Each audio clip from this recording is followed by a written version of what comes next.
Maksudnya kita akan, macam kan kita akan bangkit kan. Hari ni kita bangkit-bangkit, kita bangun-bangun celik-celik, sebelah kita suami kita. Bangkit-bangkit celik-celik, sebelah kita isteri kita. Nanti ketika kita dibangkitkan di padang mahsyar, kita akan dibangkitkan dengan siapa? Kita akan dibangkitkan dengan siapa yang kita cintai dan amalan kita ada similarity dengan dia.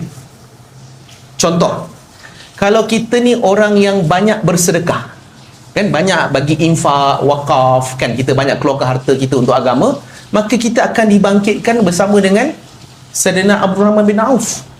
Tu maksudnya begitu. Kalau kita ni banyak berjuang, kan, kita berjuang dan kita syahid sebagai contoh, maka kita akan dibangkitkan dengan Sayyidina Hamzah, bapa saudara Nabi. Jadi kita akan dibangkitkan dengan orang-orang yang baik. Tuan-tuan, maknanya kalau tuan-tuan bangkit-bangkit sebelah Fir'aun, tuan-tuan dah tahu dah tempat tuan-tuan kat mana dah. Dia macam tu. Tuan-tuan tak nak kan? Siapa pun tak nak. Bangkit-bangkit Korun. Macam mana boleh tahu dia Korun? Nama ni macam Korun je ni. Nama. Check dulu kan. So kalau bangkit-bangkit tuan-tuan, so macam mana, apa tips nak dibangkitkan bersama dengan Korun? Apa tips? Kita tuan-tuan nak dengar tips tu. So tips untuk dibangkitkan dengan Korun, tips ni mudah je tuan-tuan. Harta yang tuan-tuan ada, tuan-tuan kena sombong je dengan harta tu. Jadi kita akan dibangkitkan bersama dengan Korun.